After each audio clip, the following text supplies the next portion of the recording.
Kuntilanak.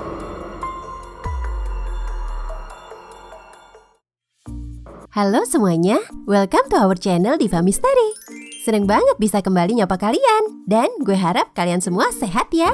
Kali ini gue ditemenin sama Pupus buat kembali mengulik dan ngebahas soal hal-hal berbau mistis.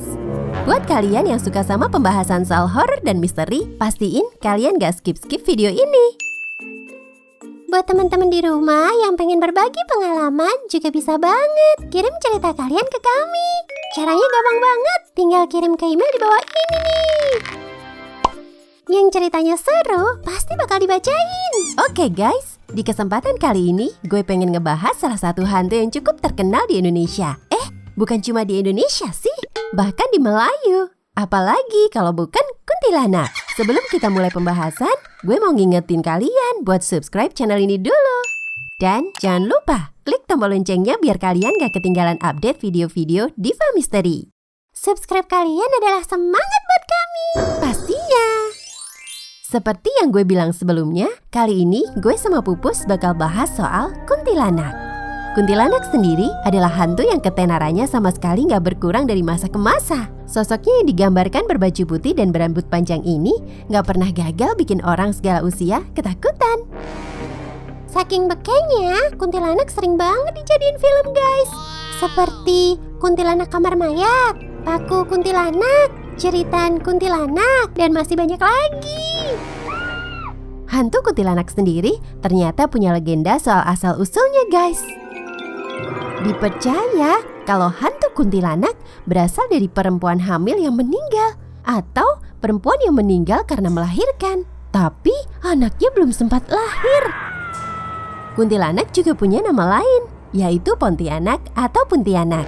Nama Puntianak sendiri ternyata singkatan dari perempuan mati beranak. Di Indonesia sendiri ada kota yang namanya Pontianak guys. Konon katanya, Abdurrahman Al-Qadri yang merupakan pendiri Kesultanan Pontianak sempat diganggu saat menentukan tempat pendirian istana. Kalau dalam cerita Melayu, kuntilanak digambarkan dalam bentuk perempuan cantik, tapi punggungnya berlubang. Kalau kita nyebutnya sundal bolong ya. Jadi sundal bolong sama kuntilanak itu masih ada kaitannya ya? Sama-sama pakai baju putih dan rambut panjang, gitu ya? Konon, kemunculan kuntilanak biasanya diiringi dengan aroma harum, seperti bunga kamboja. Makanya beberapa orang gak menyarankan nanam bunga kamboja di rumah. Katanya karena memiliki aroma seperti kuntilanak. Mitos yang berkembang di kalangan masyarakat Jawa, konon kuntilanak ini suka mengganggu perempuan yang sedang hamil. Dipercaya kalau ada beberapa benda yang bisa digunakan untuk menangkal kuntilanak, seperti paku, gunting, atau pisau.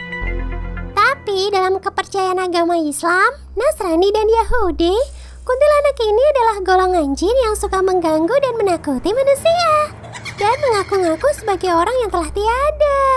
Nah, gue sendiri juga percaya sama yang terakhir guys. Soalnya Pak Ustadz gue juga bilangnya begitu. Kepercayaan orang soal kuntilanak emang banyak banget guys. Tapi yang jelas, sosok satu ini emang sampai sekarang masih sering banget nampakin diri. Beberapa waktu lalu, gue sempat baca cerita Kak Anti. Dia ini ngalamin hal yang bisa dibilang serem dan ngeri banget. Jadi ceritanya, seorang mahasiswa bernama Anti baru saja pindah kosan. Kak Anti ini pindah kosan karena di tempatnya yang sekarang lebih murah daripada kosan dia yang lama.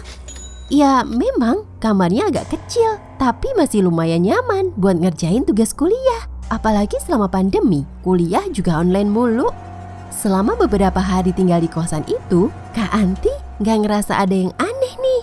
Ngerasa betah-betah aja gitu. Tapi suatu hari, saat Kak Anti ngerjain tugas kuliah sampai tengah malam, dia ngerasa ada yang mulai gak beres.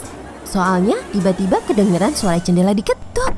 Si Kak Anti heran kan, soalnya kosan dia kan ada di lantai 2. Kok bisa ada yang ngetuk-ngetuk kamarnya? Aneh kan? Akhirnya Kak Anti samperin lah jendela kamarnya. Nah, pas tirai dibuka, kok nggak ada siapa-siapa. Tapi pas Kak Anti baru saja balik badan mau lanjut ngerjain tugas, ternyata dia lagi dikerjain sama kunti yang tiba-tiba nongol di atas pohon. Kak Anti ketakutan banget. Dan sejak saat itu Kak Anti nggak mau lagi tinggal di kosan itu. Kak Anti lebih memilih pindah. Meski sebenarnya dia sudah ngelunasin uang kosan selama sebulan.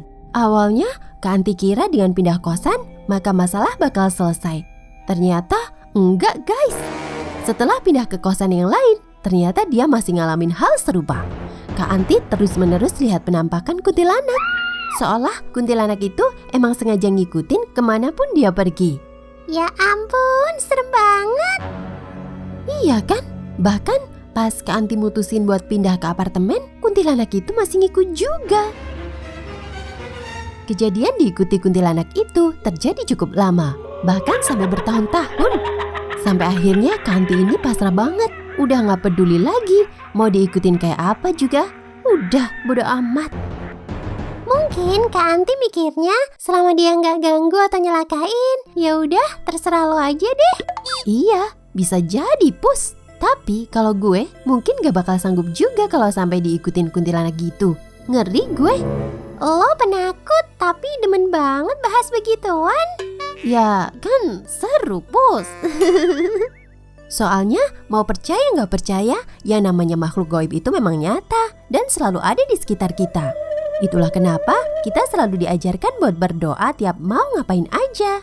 Di agama gue gitu, Islam juga sama. Kita semua diajarkan buat selalu berdoa yang bermanfaat sebagai tameng pelindung dari gangguan-gangguan makhluk yang tak kasat mata itu. Betul banget, Feb. Teman-teman di rumah juga jangan lupa selalu berdoa di setiap kesempatan ya. Semoga kita selalu mendapat perlindungan darinya. Amin. Oke guys, kayaknya sampai di sini dulu perjumpaan kita kali ini. Semoga kalian menikmati ulasan soal kuntilanak tadi. Dan makasih banyak yang udah nonton dari awal sampai akhir. Gue sama yang lain juga selalu nunggu cerita-cerita menarik dari kalian.